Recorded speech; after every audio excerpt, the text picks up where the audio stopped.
जय जगन्नाथ आपण मानक प्रज्योतिषवाल को स्वागत। मार्गशीर मास आमर आरंभ हो जाइए आ प्रथम पाली गुरुवार मध्य शेष हो जाइए। एबे आसुच द्वितीय पाली माणबसा गुरुवार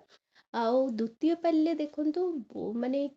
मु माने जनक कथा कहूनी गोटे स्थानर कथा किंतु माणबसा गुरुवारटा एमिति गोटे पूज्य तो सबु स्थानर पूज्यार पद्धति भिन्न भिन्न होता है। केते जन प्रति पाले माण बसई थांती माण उद्यापन मध्य करथांती केते जन मासक भितर गोटे पाली ग्रहण करथांती केते जन शुक्ल पक्षर ग्रहण करथांती। जेहेतु ए मासरे मु आपन कहितली ए वर्षरे माने बहुत किछि एपर सपर रहुची तो बहुत महिला माने ए द्वितीय पाले कृष्ण पक्ष हेले भी जेहेतु भल दिनटी रहुची तो तेणु करी माण बसईबे। तो जो मैंने मार्गशीर मसरे यही पाले माण बसाउछन्ति केमिति सहज आ सरल माने विधि रे आपण माण बसैबे मु आपनको एई वीडियो रे कहिबी। देखंतु जेहेतु माणसा गुरुवार अछि तो बुधवार दिन रु आपण गोमय घर धुआ पोछा कर देबे। माण काम जदि आपण किछि अटकी जाइछि तो माण काम कर देबे। माण रे बा सेर रे जोथरे आपण जहा भी कहंतु माण कहंतु सेर कहंतु सेतिरे पूरा भल भाबरे पूर्वर धोईकरी रखिथे से दिन आप चिता टिके पकेबे ता सहित खटुली है खटुले मत चिता पकेबे ठाकुर बासन माजिबे घर दुआर गोमय सबू पोछा धुआ करेंगे सहित घर जदि किसी अलंदु होइतिबो अलंदु मध्य भल भाव सफा करेंगे ता सहित जेतिकी आपंक अधुआ जहाँ भी अधुआ पोशाक रहिला कि आपंक बेडसीट है आपंकर पा पोछा है ये सबू को मध्य भल भाव धुआ पोछा करदेबे। रात्रि समय आपण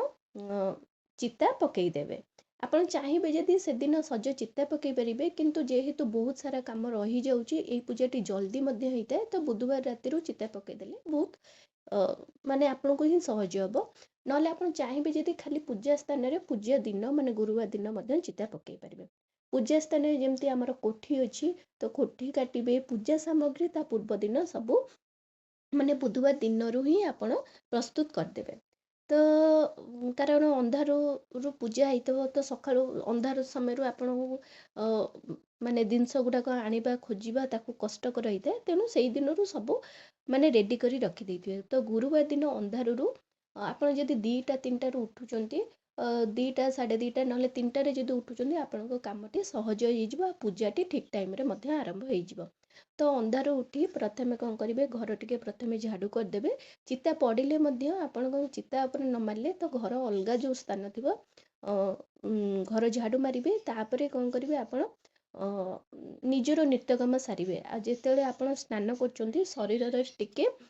हलदी बटा सहित आप अँला रस लगे आपण मुंड रे पानी देई आपण गाधे पारे तापर आपण कौन करेंगे धला नाली मिशा लुगा कि हल्का रंगर लुगा आपण से दिन परिधान करेंगे। अलता सिंदूर आखिरे टे कजल लगे निजक प्रथमे सजेबे तापर आपण कौन करेंगे जोठी चिता पड़ी चितार आपण कौन करेंगे चंदन सिंदूर देवे जो ठाकुर घर चिता अच्छी तो चितार चंदन सिंदूर देवे। तापर बाहर दुआर मुहरे आपण कौन करेंगे गोटे कलश स्थापना माने माने कलश गोटे माँ को आपण पाछोटी करी आणुचंती तो सही हिसाब रे आपण कौन करेंगे गोटे पूर्ण कुंभ नेबे से कुंभरे कौन करेंगे तले टिके अक्षत देदेवे पीढ़ा आपण दे पारिबे नदेले मध्ये चलिबो नहले आपण कौन करेंगे से बाहर जो चिता पड़थिबो दुआर मुहरे सेतिरे कौन करेंगे टिके भंगा अरुआ चाउल देबे तापर पूर्ण कुंभ दे सेतिरे आंबडाल बरकोली पत्र फूल गोटे दे आपण कौन करेंगे सेठी दीप धूप देई आपण कौन करेंगे सेठी प्रथमे माँ को पाछोटी करी आनले तापर घरे जोठी आपण पूजा करेंगे सेठी जोठी चिता अच्छी सेठी चंदन सिंदूर देवे तापर प्रथमे कौन करेंगे कलश स्थापना करेंगे। प्रथमे गोटे कौन करेंगे गोटे प्लेट नेबे कि तले आपण कौन करेंगे अक्षत बा अभंगा अरुआ चाउल देवे तापर कलश बा कुंभरे आपण पानी देवे मुह पर्यंत पानी देवे से गंगा जल चंदन गोटे गुआ पकेबे पैसा अगुरु एटा सब पानी भितर पसैबे तापर आंबडाल 5 7 9 11 यहीपरी भाव में आप नहीं पारे आंबडाल आंबडाल जदि न मिलूँ ताहले आपण कौन करेंगे पान पत्र 3 5 7 हिसाब से आप नहीं पारे। तापर दुब बरकोली पत्र देवे नड़िया कि पैड़ आप नहीं पारे सालुकना फूल चंदन सिंदूर अर्पण करेंगे। ये आप कलश स्थापना कले तापर दीप अर्पण करेंगे दीपरे आप कौन करेंगे फूल चंदन सिंदूर अर्पण करेंगे तापर आपण जदि केवल घरे माँकर आपणकर प्रतिमूर्ति कि जदि आपणकर फोटो अच्छी तांकु टिके कि आपण मूर्ति जदि अच्छी तांकु टिके हलदी पानी टिके स्नान करदेवे तापर पंचामृत टिके स्नान करदेवे तापर शुद्ध जल स्नान करदेवे तापर तांको वस्त्र अर्पण करेंगे तापर माँकर जदि बाहन आपण पाखे अच्छी जमीक हाथी है पेचिया है तांको मध्य हलदी पानी पंचामृत शुद्ध जल स्नान कर रखिले तापर आपण खटुली जो खटुले माँ बसवे तो खटुले आपण कौन करेंगे तले धान दे पारे जदि धान दौना ताहले चलो तापर से खटुली उपरे कौन करेंगे सेर बा माण देवे से माण पूरा फुल धान देवे पूरा उपरको रही जमती पूरा बेसी करी आपण धान देवे सेर उपरे से धान उपरे आपण धान मेंटा बा धान बेंटी रखिए ठीक अच्छे से बेंटी पाखे माने माण उपरे से धान उपरे ही माँकर प्रतिमूर्ति जमती मूर्ति जदि आपण पाखे अच्छे से मूर्ति रहा सहित धान मेंटा तापर आपण कौन करेंगे से माण उपरे आपण 3टी गुआ माँ को पाखे पूजा लगी थाए माने माणबसा बसी थाए से 3टी गुआ को हलदी पानी धोई आपण कौन करेंगे से माण धान उपरे धान मेंटा पाखे बा मूर्ति पाखे माँ को मूर्ति पाखे आपण कौन करेंगे से 3टी गुआ रखिए तापर आपण कौन करेंगे पुराना वर्ष माने पुराना जेतिक माणबसा गुरुवार करते जो आपण वस्त्र बा चुन्नी जहाँ माँ को ओढ़णी भाव में सजे दौले सेगुड़ाक आगे प्रथमे माँ को पूरा माने से ये आप नुआ बोहू भाव लुचई देवे तापर शेष में कौन करेंगे नुआ ओढ़णी बा नुआ जहाँ भी वस्त्र आप आनते तो आप कौन करेंगे माँ को सहीटा लास्ट को देवे तापर माने चूल लगा मूला आखु कदली कंद माँ को अर्पण करेंगे अँला पत्र दुबपत्र अर्पण करेंगे बेलपत्र जदि प्रभु को माँ को सहित पूजा कर बेलपत्र अर्पण करेंगे ना जदि एकुटिया माँ को पूजा कर तो बेलपत्र अर्पण करेंगे तापर माँ को फूल अर्पण करेंगे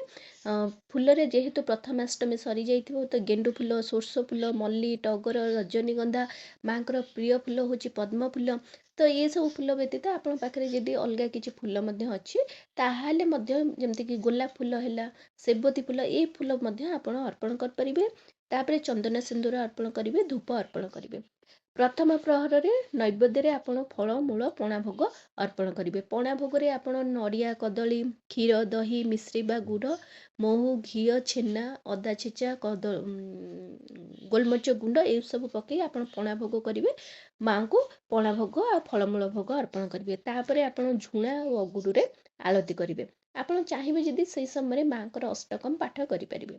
द्वितीय प्रहर में देखु जहाँ आपण आड़े जहाँ भोग थी जमी जदि आप माण बसाऊँ तो आप माण के जो मैंने बसई था गोटे थर से कौन करते एकाथरे सब भोग माँ को अर्पण करते द्वितीय प्रहर जो मैंने खाली पाली हिसाब से ग्रहण कर भोग अलग थी तो आपण आड़े जो भोग थी आप करेंगे किंतु आप जब एकाथरे भोग अर्पण कर दिन आप खिचुड़ी खीरी डालमा दही भात बरा कदली भजा सोरिष सागर भजा बा साग भजा मंडा पिठा काकेरा चकुली चितौ बुढ़ा चकुली सुआलिया पिठा खट्टा ये सबू आपण कौन करेंगे नैवेद्य बनई पारे प्रथमे कौन करेंगे माँ को अष्टकम पाठ करेंगे बही पाठ करेंगे दीप धूप लगेबे तापर बही पाठ करेंगे तापर आपण कौन करेंगे द्वितीय प्रहर जहाँ भी भोग आपण कौन करेंगे माँ को अर्पण करेंगे तापर आपण कौन करेंगे झुणा कर्पूर अगुरु माँ को आरती करेंगे देखो आप जिते प्रहर रे पूजा माँ को करते प्रथमे जहाँ भी भोग माँ को अर्पण कर पूर्व प्रथमे कौन करेंगे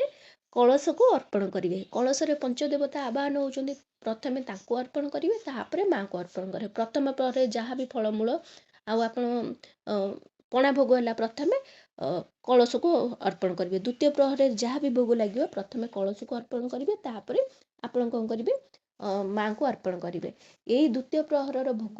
जोटा सेटा आप 12टा पर करेंगे तापर तृतीय प्रहर जो आप रही सेटा आप 4टा पाखापाखि करेंगे संध्यार बहुत समय पूर्व करेंगे संध्या पर माँ को उद्यापना कराए जाए ना तेणु संध्या पर्यंत रे ना तो से 4टा जेहेतु एवं जल्दी भी संज हो जाऊँ तो 3टा 4टा भितर आप करदेवाई चेष्टा करेंगे प्रथमे कौन करेंगे दीप धूप अर्पण करें प्रथमे कौन करेंगे कलश को पणा भोग बा फलमूल भोग आप जहाँ भी भोग दे पारे ତ ଅର୍ପଣ କରିବେ। ତାପରେ କ'ଣ କରିବେ, ମାଆଙ୍କୁ ଅର୍ପଣ କରିବେ। ତାପରେ ଦୀପ ଧୂପ ଝୁଣା କର୍ପୂରରେ ମାଆଙ୍କୁ ଆଳତି କରିବେ। ତାପରେ କ'ଣ କରିବେ, ଆପଣ ଚାହିଁବେ ଯଦି ଆଉ ଥରେ ଅଷ୍ଟକମ ପାଠ କରିପାରିବେ। ତାପରେ ମାଆଙ୍କୁ ଉଯାପନା କରିବେ। ଉଯାପନା କେମିତି କରିବେ ଦେଖନ୍ତୁ, କଳସ ଯେଉଁ ବସିଥିବ, କଳସକୁ ଟିକେ 3 ଥର ହଲେଇ ଦେବେ କି ଆଗ ପଛ କରିଦେଲେ ଉଯାପନା ହେଇଗଲା। ତାପରେ ମାଳରୁ ଆପଣ କ'ଣ କରିବେ, ମାଳ ଧନ 3 ଥର କରି କଷେଇ ଦେବେ। ମାଆଙ୍କର ଓଢ଼ଣୀ ଟିକେ ପଛକୁ କରିଦେବେ। ଖଟୁଳିକୁ ଆପଣ 3 ଥର ଟେକି ଦେବେ। ଏମିତି କଲେ ମାଆଙ୍କର ଉଯାପନା ହେଇଗଲା। ଏହିପରି ଭାବରେ ଆପଣ କ'ଣ କରିବେ, ମାର୍ଗଶିର ମାସରେ ସରଳ ଉପାୟରେ ମାଣ ବସେଇ ପାରିବେ ଆପଣଙ୍କ ଘରେ। ମାଳରେ ଦେଖନ୍ତୁ କେତୋଟି ଗୁଆ ଲାଗିବ। ମାଳରେ ଟୋଟାଲ ଉପରେ 4ଟି ଗୁଆ ଲାଗୁଛି। 3ଟି ଗୁଆ ହେଉଛି ମାଣ ଉପରେ ବସିବ, ଗୋଟିଏ ଗୁଆ ହେଉଛି କଳସରେ ଲାଗିବ। ତ ଏହିପରି ଭାବରେ ଆପଣ 4ଟି ଗୁଆ ହିଁ ପୂଜାରେ ଲାଗେ। ଆଉ ପୂଜା ଶେଷ ହେବା ପରେ, ମାନେ ଶୁକ୍ରବାର ଦିନ ଯଦି ଆପଣଙ୍କ ଘରେ ଅଛି ଗୋଟିଏ ମାସ ଧରିକିନା ବସୁଛି, ମାଣ ବସୁଛି, ତାହେଲେ ଆପଣ କ'ଣ କରିବେ, ସେଇ ଗୁଆ ସେମିତି ବସିକରି ରହିଥିବ। ଯେଉଁଦିନ ଆପଣଙ୍କର ସମ୍ପୂର୍ଣ୍ଣ ଭାବରେ ପୂଜା ଶେଷ ହେଇଯିବ, ତ ସେଦିନ ଆପଣ କ'ଣ କରିବେ, ସେଇ 3ଟି ଗୁଆକୁ କ'ଣ କରିବେ,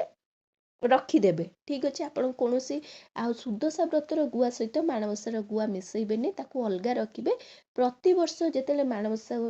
ପଡ଼ିବ, ତ ସେଇ ସମୟରେ ଆପଣ କ'ଣ କରିବେ, ସେ ଗୁଆରେ ସେମ୍ ଗୁଆରେ ଆପଣ ବସେଇ ପାରିବେ। ଠିକ୍ ଅଛି। ଆଉ ତାକୁ ବିସର୍ଜନ କରିବେନି। କଳସର ଯେଉଁ ଗୋଟେ ଗୁଆ ଆପଣ ଚାହିଁବେ ଯଦି ରଖିପାରିବେ, କିନ୍ତୁ ତାକୁ ଅଲଗା କରି ରଖିବେ, ଯେମିତି ଆପଣ ଜାଣିବେ ଯେ ଏଇଟା କଳସର ଗୁଆ। ତ ସେଇ ଗୁଆଟି ଆପଣ କ'ଣ କରିବେ, କଳସରେ ମଧ୍ୟ ପ୍ରତିବର୍ଷ ବ୍ୟବହାର କରିପାରିବେ। ସେମିତି କିଛି ଅସୁବିଧା ନାହିଁ। ଆଉ ଏତିକି ମନେ ରଖିବେ, ମାଣବସା ଗୁଆକୁ କେବେ ବି ବିସର୍ଜନ କରିବେ ନାହିଁ। ଏହିପରି ଭାବରେ ଆପଣ ମାନେ ମାର୍ଗଶିର ମାସରେ ମାଆଙ୍କୁ ପୂଜା କରିପାରିବେ ଆଉ ନିଜ ଘରକୁ ମାନେ ଡାକିପାରିବେ, ଯେମିତି ମାଆ ସବୁଦିନ ପାଇଁ ଆପଣଙ୍କ ଘରେ ରୁହନ୍ତୁ। ଆଶା କରୁଛି ଭିଡ଼ିଓଟି ଆପଣମାନଙ୍କୁ ବହୁତ ପସନ୍ଦ ଆସିଥିବ। ଯଦି ଆସିଛି ତାହେଲେ ଏହି ଚ୍ୟାନେଲକୁ ଜଲ୍ଦି କରି ଲାଇକ୍, ସେୟାର, ସବସ୍କ୍ରାଇବ୍ କରିଦିଅନ୍ତୁ। ନମସ୍କାର।